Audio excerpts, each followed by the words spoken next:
Leslie Caron, born nearly 95 years ago, now living in London. I want you to cast your mind back, if you would, and tell me what is your very first memory. Well, the very first memory that I sincerely remember is flying from the top floor of our house where we lived in Neuilly-sur-Seine, flying down to another member of my family. Out of the window? No, From a balcony? in the staircase. The staircase? Yes, flying over the staircase. So how old do you think you were when this happened? I think I was 2 or 3 or 4. Wow, and you flew through the air from the balcony and you were caught by a member of your family. Yes. Can you remember which member of the family caught you? No. Well, tell us then about you as a little girl. It's a wonderful opening image. You flying through the air. Isn't it? It's beautiful. I mean, it says something about the future. It does. Extraordinary. Well, I'm glad you were caught. Neuilly is near Paris. My grandparents loved building houses, and they built one in Neuilly. They had the ground floor and first floor, and my part of the family had the top floor. So tell us about your part of the family. Who were your parents? Who was your father? Who was your mother?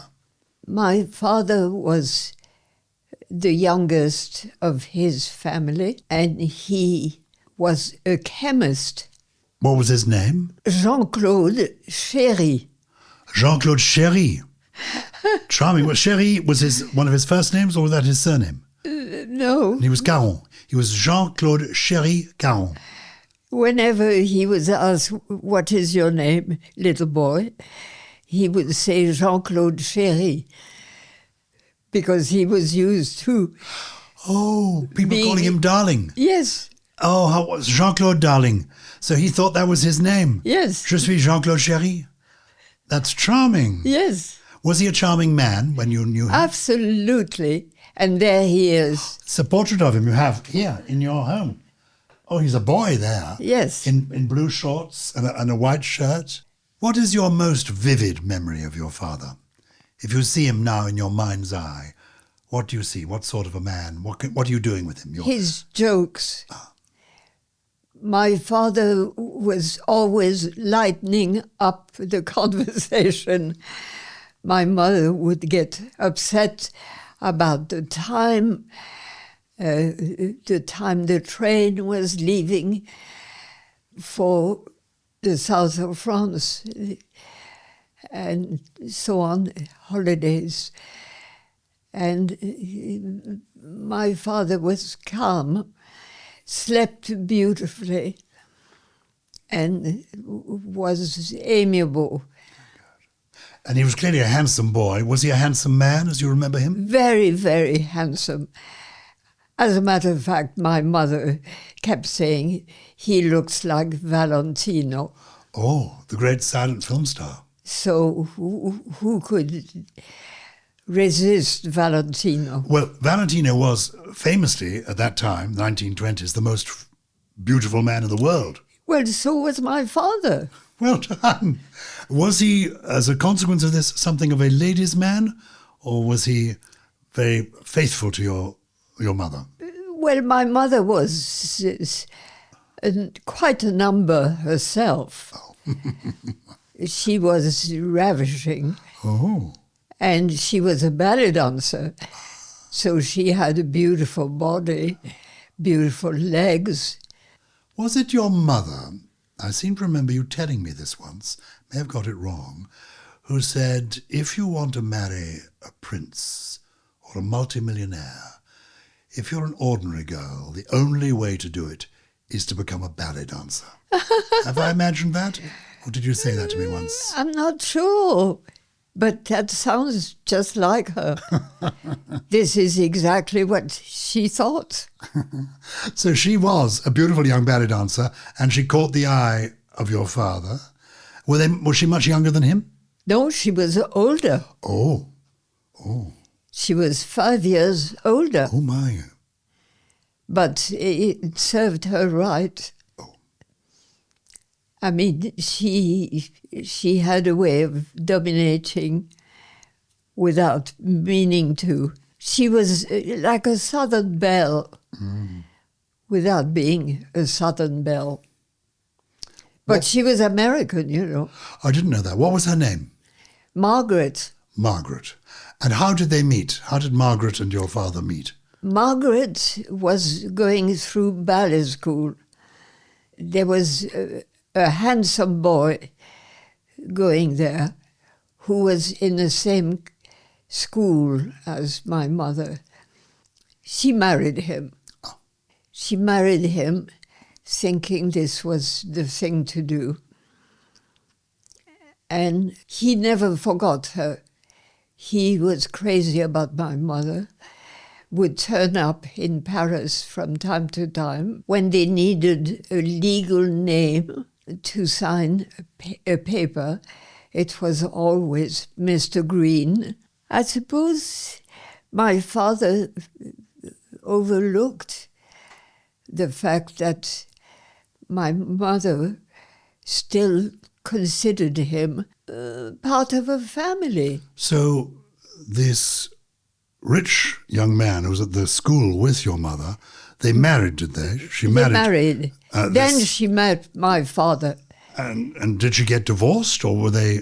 Yes. So she got divorced from Mr. Green, as we're calling him. Yes. And then she thought, Monsieur Caron is just as good.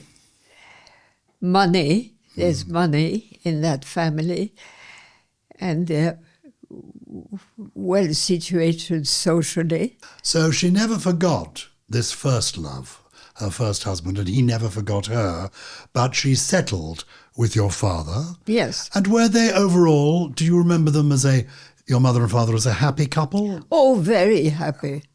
And when they were married, he was running the business. They were helping build the houses that your grandfather was interested in building. And also to have a profession of his own. He built a beautiful pharmacy, Place de l'Opéra, if you please. If we please. There's not a more expensive address in Paris. Exactly. And so there was the pharmacy. And was all called? the hawkers Yes. used to come and... Who came? Hawkers. Hawkers. Yes.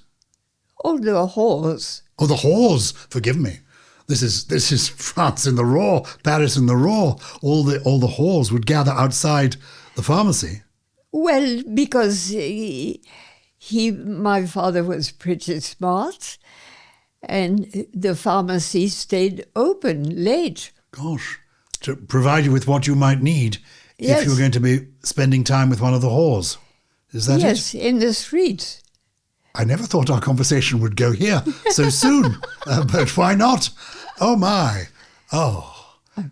I'm not trying to spice it up. This is the truth. No, I believe it. My father's pharmacy was Claude Caron, was open late at night. Very good. And on Sundays. My mother instilled the American idea of opening on Sunday.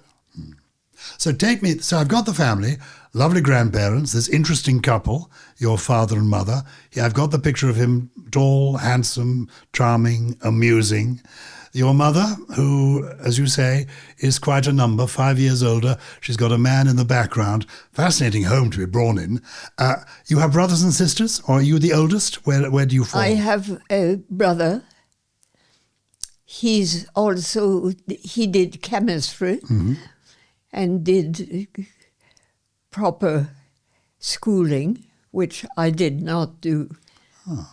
So how were you educated? How did you learn? My mother took me out of school at age of 14, no need for girls to be educated. But you then did go to school for the first few years.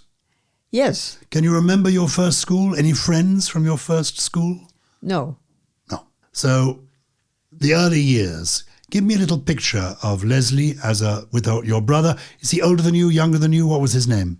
His name was Emery, after Emery de Narbonne. Oh. Because my mother might have been a ballet dancer, but she was always in books, and she certainly bothered to learn about French history. She could speak Russian fluently, and she was altogether quite brilliant. What do you think you've got for her? It's a long time ago now, but what do you think you've got from her, Leslie? What did your mother give you in the long term? I'm practical, and I certainly have a great deal of talent for ballet and for anything musical. And I know that your father gave you your humour and your charm, because they're self-evident. I remember you telling me once that your mother suffered from depression. Was that when she was young? Do you remember that? Or was it just when she was older? Oh, did I tell you that? Maybe I shouldn't be repeating that, but I do seem to remember that, Yes. since we're talking about her. Yes, she was. Well, listen, she was abandoned by her father. And then came the war, which stopped all social activity. You couldn't have lunches, dinners, and drinks, and so on. All she did was to play bridge, and she was brilliant, and she read and read and read. She had quite a good brain. Well, she clearly had a very good brain, and they were sophisticated people. So, let's go back to you. Age 14, you're at school, which you don't really remember very much. But by then, the Second World War is on. What do you remember of the Second World War before we get to you leaving school? German soldiers, German uniform, the nape of their neck, always fat. Poor boys. They had fat necks. And they were not gracious. They didn't have charm. When Paris was occupied, you were living there with both your parents. Yes, and the Germans had a knife on their belt and a gun on their shoulder. So it was quite menacing.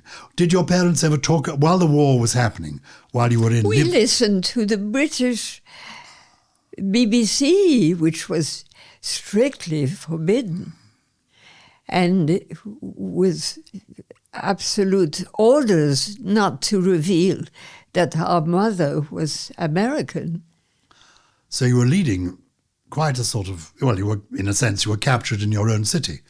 You were left in your own house to live your own life, but you observed the Germans. You didn't fraternize. Oh, gosh, no. No. Everyone hated the Germans. I found it very difficult to adapt at the end of the war. In the sense of, once the Germans had gone, you found it difficult to become normal again. Explain that a bit, please. Well, adapt to the idea that the Germans might, after all, be friendly. It was a difficult concept. When you've smelt the smell of their boots, which was always polished with fish. With fish? Fish oil. Ah, yes. So they smelt of fish. Goodness. And did your parents, did you talk about it privately within the family after listening to the BBC? Did you sit around the table in the dining room talking about what was happening? Did you think the war would end? Did you think the right side would win? No, never. You just thought this was a horror which was there to stay.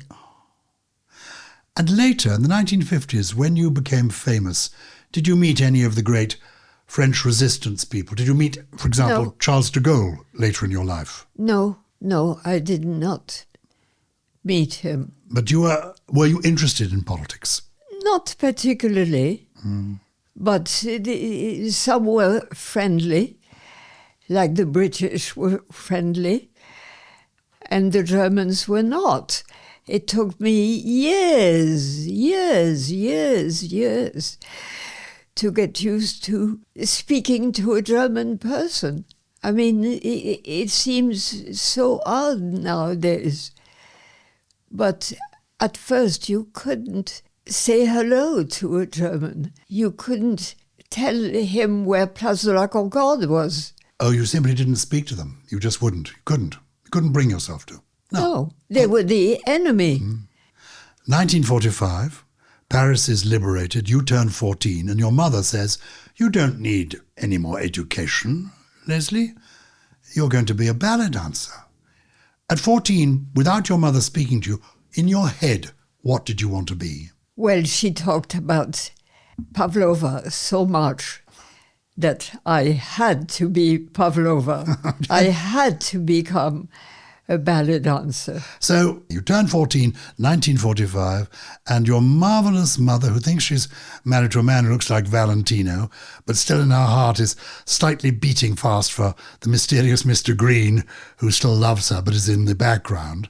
She says, Leslie, we are going to put you into dance school, ballet school. What is the expectation? What are the classes like? Who are you with? Who are the other students? Sometimes, once in a while, there would be a ballet company who would come and perform in Paris, and they would take class. And sometimes, eventually, Roland Petit... Oh, the great Roland Petit himself. Himself turned up at class. He said, you, come and see me in my office. And he said that to you? Yeah. And you went to see the great Roland Petit? Yeah. And you stood there, aged now 15? Yeah. And you said, Monsieur, cher maître, qu'est-ce que vous voulez? And what did he say to you? I'm playing Roland Petit now in the film of your life story. What happened? Tell us about that encounter. Well, first of all, Roland Petit was quite rude. Oh, no. Hey, tell me, how was he rude? No, he didn't speak grossièrement, mais enfin, quand même. Il disait des gros mots facilement. Il était pas distingué. Oh, not distingué in the way he spoke. No, ballet dancers were not. Oh, how interesting. He was quite rough, tough, and to the point. And what did he say of your potential? He is the great choreographer of the day. He knows it all, and he's with this little girl, and you're standing there. What happens? He said, okay, we open next month. We're starting rehearsal on Monday, and I'd like you to do a number, and you're playing a clown. And can you remember, I mean, you're still a very young girl, can you remember the opening night when you first went on? Yes. Tell us about it. I was just amazed by the applause. It sounded like rain, and it was quite lovely. And then I had to do it a second time with a girl clown, and we did it together. And more applause.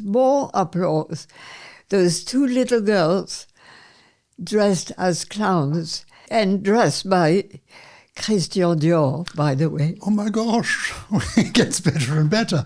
So Christian Dior was there helping out. Roland Petit's choreographer. Yeah. We'll have Christian Dior, you do the costumes. We've got these two children, they'll be fine. It's a clown girl, clown boy, get on with it. And so you're there wearing your Christian Dior.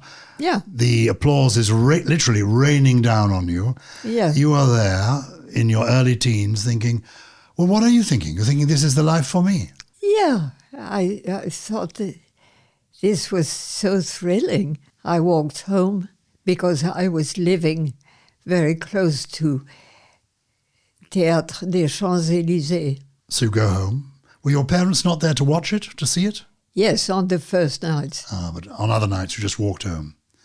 And so your life as a ballet dancer started.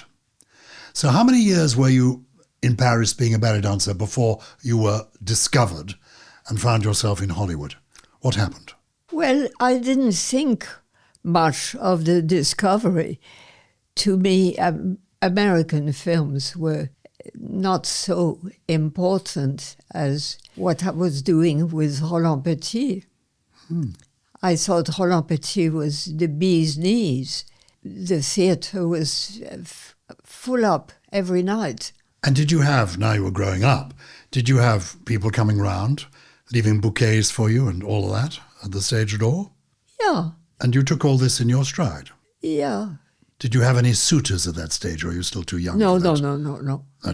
And were you well, as girl dancers, this is the 1940s in this company, were you well looked after? Were you properly, chaperoned? And was it a good and safe place to work? My mother saw to it that the girl who was playing the female clown was younger than me. Oh. It's like Les Balléreuses de Monte Carlo. The girls were all very young. Everyone forgets that they were about 14 when they joined Gyles. Well, I'm glad to hear that in your company they were well looked after. That's good. Yes. And you were happy. These were wonderful years. Oh, wonderful.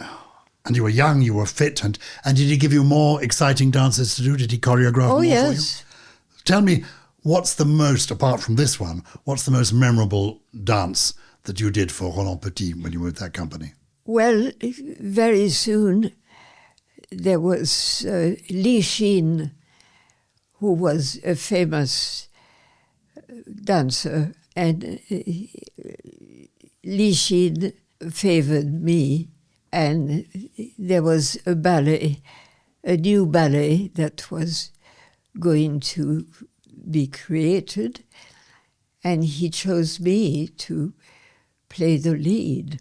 And the leading dancer, Jean Babillet, decided he wanted to be my leading man. So everything was quite lovely. Everything was quite lovely. You were riding high. You were still living at home with your parents. When did you leave? No, we were traveling. So you travelled with the company when you were touring. But when you were back in Paris, you stayed at home. You lived at home with your family. Well, yeah, of course. Can you remember when you left home, what age you were when you left home and began to live independently? I was 16. And where did you move into? What sort of... Well, Gene Kelly had seen me at the premiere of a ballet where I was the leading lady. He said he wanted me. But, I mean, forgive me for sitting here completely startled. We've got this teenage girl in Paris who's suddenly become the star of these ballets, being directed, choreographed by the great choreographer of the time, dressed in Christian Dior. She's still a teenager. And suddenly Gene Kelly, the amazing American dancer, choreographer, is there in the audience, sees you, comes round afterwards and says, I suppose first to Monsieur Petit, or then maybe to you and your mother, I like what the kid's doing. No, my mother didn't come around. Forgive me. Tell me what happened. Your first meeting with Gene Kelly, please.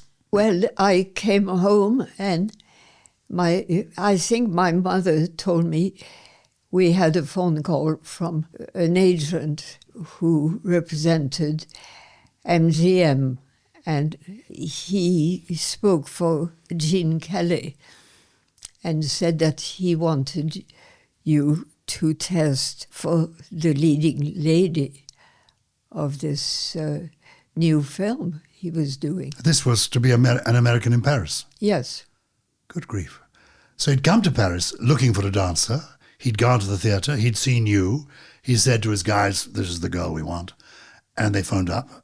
And you and your mother said, well, why not? Is that what happened? Yes. My mother had said no to other filmmakers who were not that famous and that talented, and furthermore were only French. And of course, she was American. yes, So Gene Kelly would have meant more to her yes, than to other people. yes, And she realized this is a major American star. Yes. This is MGM, Yes. biggest film company in the world. yes. And they have come in search of my teenage daughter. And so you went for the screen test, which was done in Paris? I did it without thinking anything would happen. It bored me, frankly. I was very happy with Roland Petit and his company. Yes, I love it. MGM, oh, well, I'll do it. It's boring me, but I'll do it. I'd rather be back doing proper ballet with Roland. Anyway, what happened? Why did you say yes? I mean, they offered it to you? What happened? Tell me. So I signed some kind of contract, and come the day when I was supposed to take the plane and go to Hollywood and start the film. Had you been to America before? Maybe you had because of your mother. Not in America. No. So you're still a teenager. You've signed this contract. Is it one of those long MGM contracts? Yes. Ah. How many years did you have to sign for? 6 years. So you sign a 6-year contract as a teenager to appear in An American in Paris, directed by and starring Gene Kelly. Yeah. You get on an aeroplane in Paris. Remember the airport? Well, there was, I think, my mother and father They came too. and brother. And brother, the whole family came. And you flew to Hollywood. I flew to Hollywood. In those days, it wasn't so easy. You had to stop in New York, change planes, wait around for a couple of hours, and then take another plane, another 8 hours flying, and then you arrived in Hollywood, sunshine. And what was it like, Hollywood at the end of the 1940s? I mean, what was going on? What are your best, most vivid recollections of your first time in Hollywood? I wasn't excited by it. Gene Kelly was very kind. Good. He had a nice wife. She invited me for dinner. Good. Well done, her. Gene was like a brother to me. So you felt at home with them. Yeah. They were nice to you. And every Saturday night we would go to Gene Kelly's house on Rodeo Drive, and there would be stars from New York. Judy Garland was the hit of MGM. She was a wonderful girl. And did she like you? Did you like her? Yes, yes. You got on well. She was a few years older than you. Yes, she was. And was she helpful to you? Because she had been, like you, she was a child star. She was a teenager, Yeah. as you were. And she was supportive, you felt. She'd call me honey. Yeah, she was very welcoming. She was the most welcoming. So there you are. You're in Hollywood. Your Saturday nights is the parties when the New York crowd drop in. You're this young girl appearing in this film. What's the first day on the set like? The first day of filming? It was quite dank and dark and not welcoming. It wasn't what I was used to. There wasn't a public welcoming you. There wasn't the rain of applause. No. You were just in this bare studio. And did you have to do a move again and again for each shot? Yes. And that was quite tiring, boring, annoying? Yes, it was. And did you realize while it was happening that the film would become the classic that it became? No, never. And I didn't think it was as good as everybody else thinks. Roland Petit. Oh. So how many months were you there for the first time for making An American in Paris? About a year. And is this when you first had boyfriends? Can you remember your first crush, the first boy that you felt fond of? I looked very young, and I think they were staying clear away from me, thinking she's not a woman. So how old were you before you had your first proper boyfriend? I mean, you got married for the first time when you were, I think, 19 or 20. Yes. Was your first husband, George, was he your first proper boyfriend? I think he probably was. Geordie Hormel. Geordie Hormel. And he came from quite a successful family, didn't he, Geordie? Yeah, the Hormel spam. Yeah. The Hormel meat.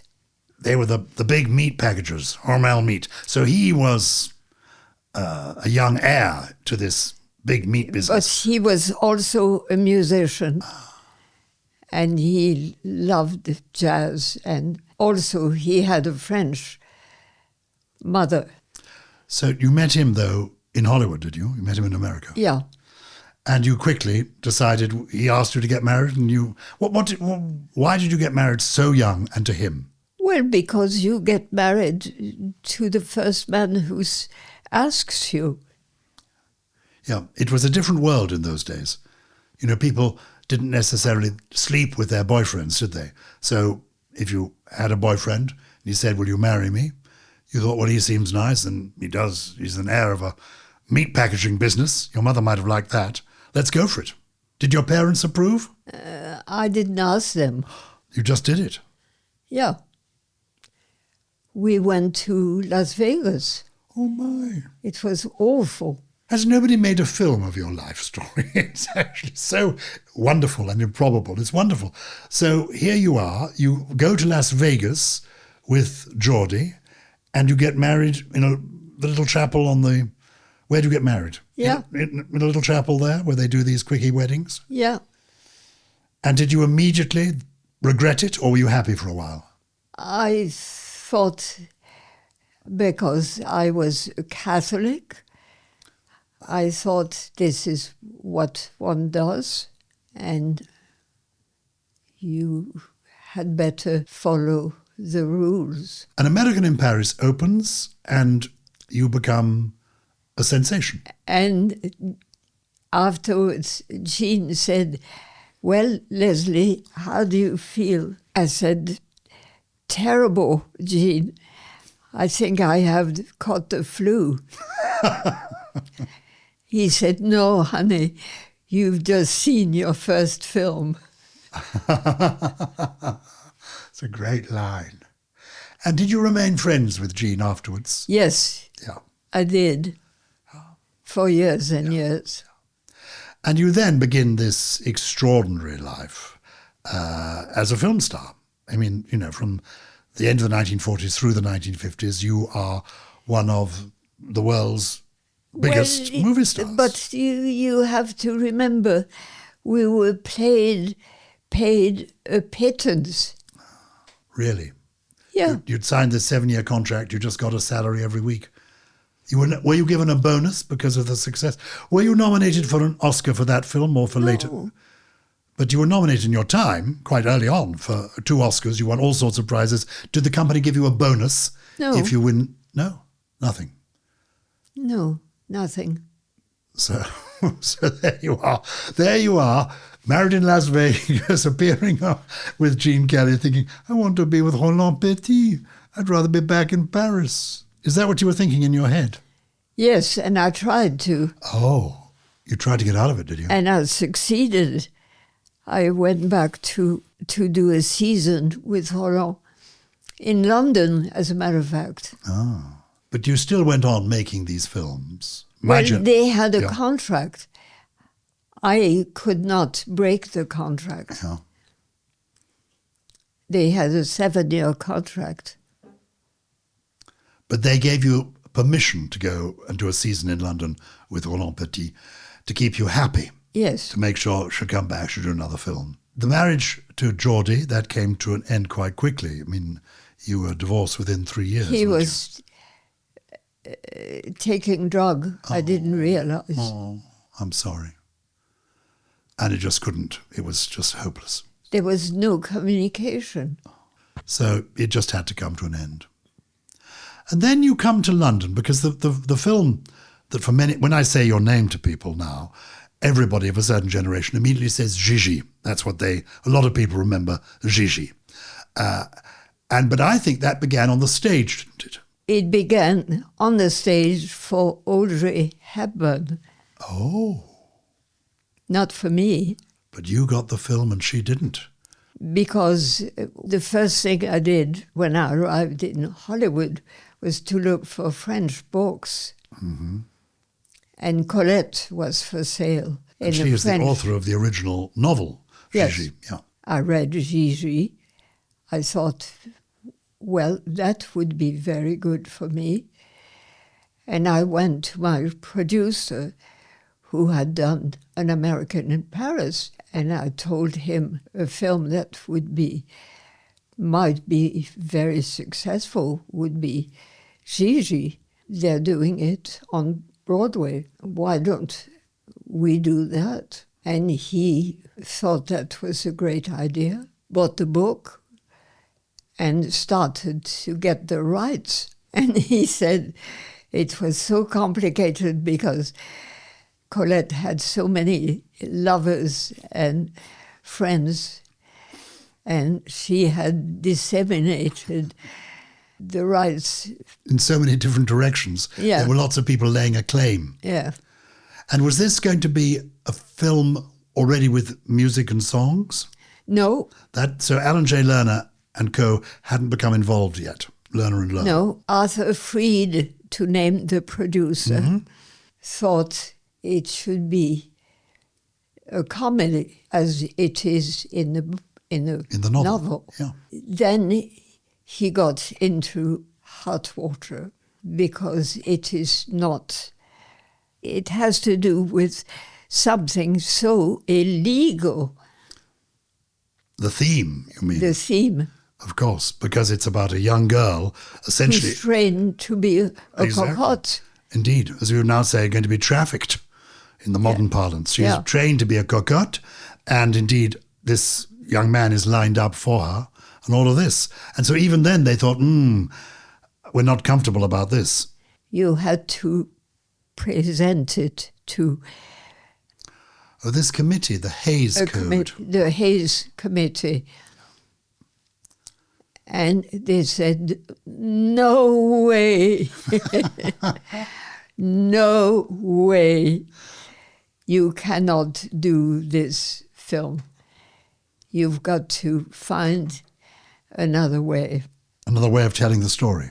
Telling the story. And that's when the idea of making a musical comedy out of it, yes, and Alan J. Lerner and Fritz Loewe were brought on board, yes, the My Fair Lady people, to write what became the show that eventually becomes the film. So Audrey Hepburn does it first on the stage. When she heard that MGM was buying the rights of the film for Leslie Caron, she hopped on a plane from New York and came and asked Arthur Freed, hey, I'm doing it on Broadway. Why don't I do the film? I'm sorry to hear this, but at the same time, well done her.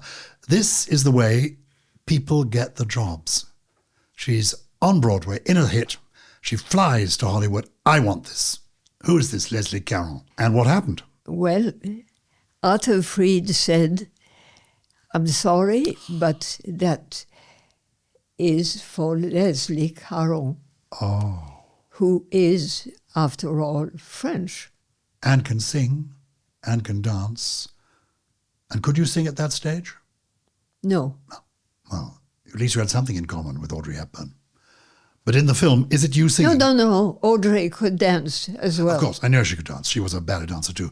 But she could not sing. She did not sing in the film of My Fair Lady. Whereas did you sing the songs? Please tell me you did. I tried to. They tried to make me sing the songs. And they said, it's hopeless. Oh dear. It was all going so well. Now my whole life is a bit shattered. So in the film, we see you, we love you, we hear your voice, and we see you dancing, but somebody else is actually singing the songs, are they? Mostly. Mostly. Good. So there are moments when it is you. Yeah, good. I'll stick with that. Those are the moments I like best. So you make this film of Gigi with an extraordinary international cast. But nevertheless, it was my idea. It was.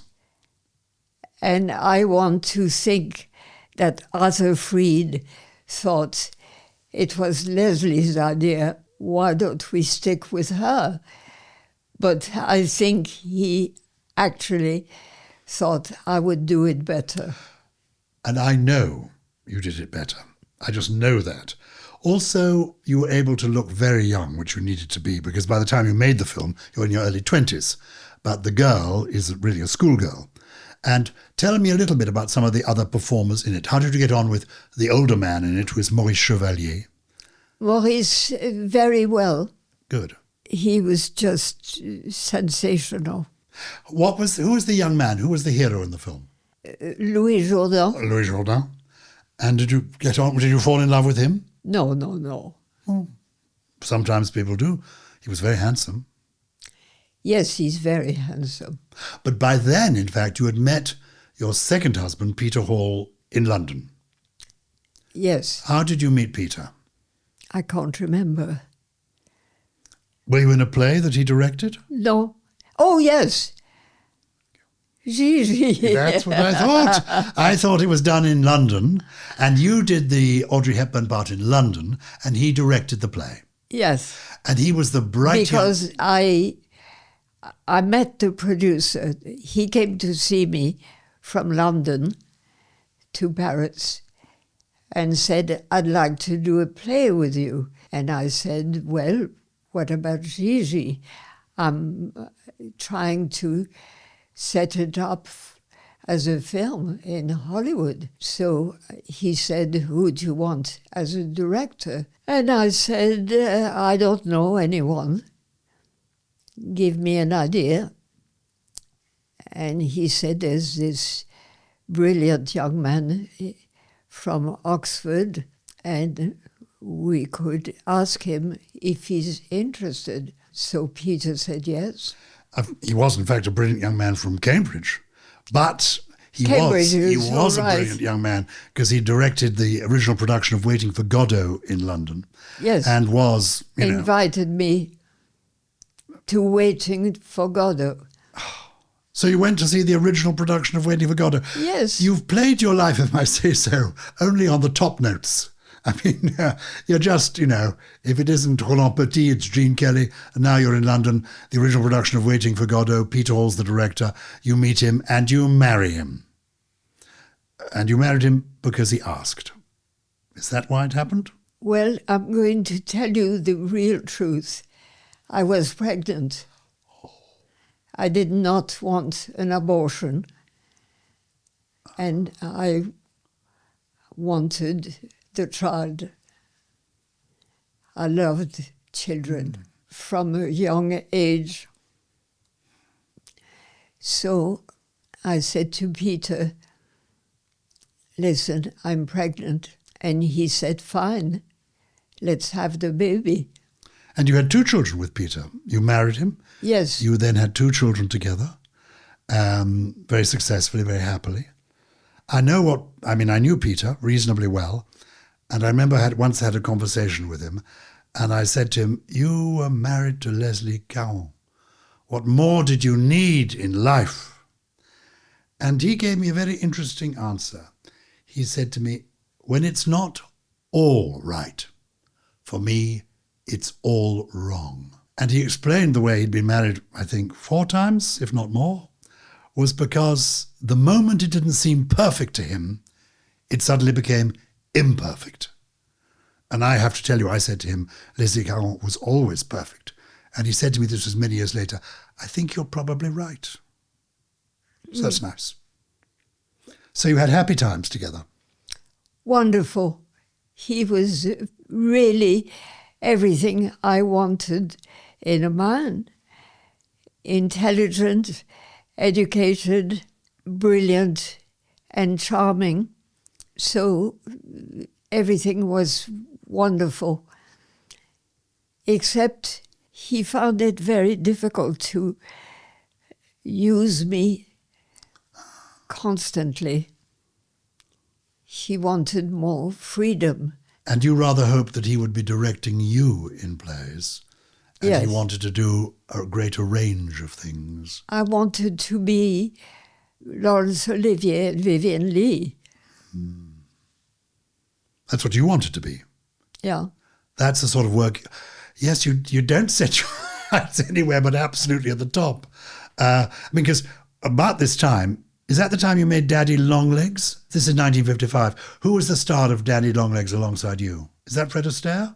Yes. Yeah, exactly. What I'm trying to get at, Leslie, is that the work you do is only pitched at this extraordinary level. You're with Peter Hall, who's been distracted. You're saying, I want to be the big stars of the day were Laurence Olivier, Vivian Leigh. Why can't we be like that? You're making a movie, another movie now. You've done Gene Kelly. We'll do Fred Astaire now. What was Fred Astaire like? Was he very different from Gene Kelly? Yes. He was much more friendly. Oh. Gene Kelly was born sort of working class boy. Fred Astaire was courteous, and personally I was closer to Fred. Was it easier to dance with Fred Astaire? Was it more comfortable dancing with him? You asked me a question I've been trying not to answer for 50 years. This is your opportunity, Miss Caron, to answer the question. Was it more comfortable? Not do you prefer one to the other. Their styles are so different, there is no comparison. In their own ways, they are the two greatest film dancers, male, that we have known. Yes. I'm really asking you if it was more, if when you got up in the day, you thought, I'm dancing with Fred Astaire today, that's nice. Personally, yes, I felt much more comfortable dancing with Fred. Tell me, I'd love to know gossip about any of the people you've worked with, but I do know that you knew Orson Welles, and he is of interest to us on Rosebud because, of course, the name of our podcast comes from his famous film Citizen Kane. Yes. So over the years, you have met everybody. What was Orson Welles like? Were you a friend of his? Did you like him? Yes, God, yes. He was so brilliant, so fast. And was he easy to work with? Oh, God, yes.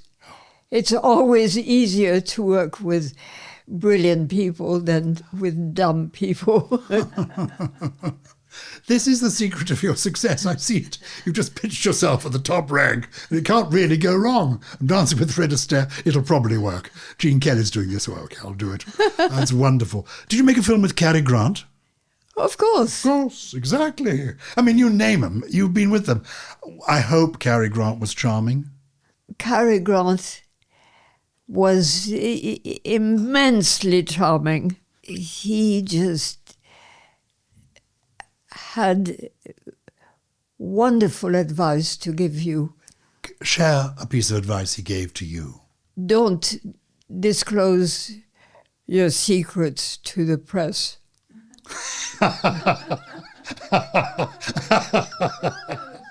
I was hoping it was going to be a secret about the art of film acting. He always seemed so effortlessly relaxed on screen. Was he relaxed while making the film? Was his persona as relaxed as it seems on the screen? He knew he was very, very good, and he enjoyed being very, very good. And did you feel on a day when working with somebody like him, when you woke up, a bit apprehensive? No, no. No, you felt because he was relaxed and easy, you could become relaxed and easy too. Oh, very much. It was, you were talking with a buddy. I mean, his eyes were really riveted on you. Oh, it was just pure joy acting with Cary Grant. All right. We're nearing the end of our conversation. Although, of course, I forgot to mention there was a third husband, but we don't need to go into all of them. He was the last, though, wasn't he? Was he called Michael? Your third husband, Michael Laughlin? Yeah. Yeah. Was that okay for a while? Yeah. Well. Yes. Well, bearing in mind Cary Grant's rule, you're not obliged to say anything further about your third husband, but we know he came and he went. And the joy is that Peter left you with these two lovely children, one of whom I've met, who have been a constant joy to you, haven't they? Christopher, you've met. I have. He's marvellous. Is he a director now? What is he doing? No, he's a producer. I meant a producer. Did he produce the thing that I loved you in most recently, The Durrells?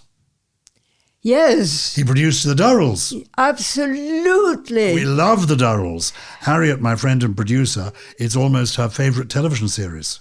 Of course. We loved The Durrells. So you've gone on working, right into your 80s and 90s. It's fantastic. An amazing career. We look back now, and I want you, as I say this, whatever comes into your head first, you must say, a moment of sheer joy in your life. Well, the night they invented champagne. That's the kind of moment. Do you remember that song? The night they well, of course, you do know the song. That kind of moment where you feel, oh, yes, I remember that. Was that a fun day professionally, recording that number, or was it nightmare? No, not a nightmare at all. It was fun, because Hermione was so much fun to work with. She was wicked and full of fun. And personally, what gives you joy in your personal life? My children. Yeah. Can you give me a specific moment of joy with one or other of your children, just so we can picture Leslie Caron in a moment of joy? Going to Cambridge and hearing Christopher blow the wrong note. So wonderful. What was the instrument he played? The trumpet, was it? Trumpet. Oh. The moment my son blew the wrong note was for me a moment of joy. Well, I think he'll understand. And now, we're almost at the end, Leslie, a moment of sadness in your long life. And given your age, there will have been many moments of sadness. I don't want it to end. Well, it won't end. You've got years ahead of you. We don't want our conversation to end, but you have to share with me a moment of sadness. Usually for people, it's remembering the loss of their parents because they were grateful to their parents. When did your father die? My father died in the Virgin Islands, where they went and retired and opened a shop called La Belle France. Oh, what a lovely idea. Selling all French perfume. Goods. French perfume. French everything.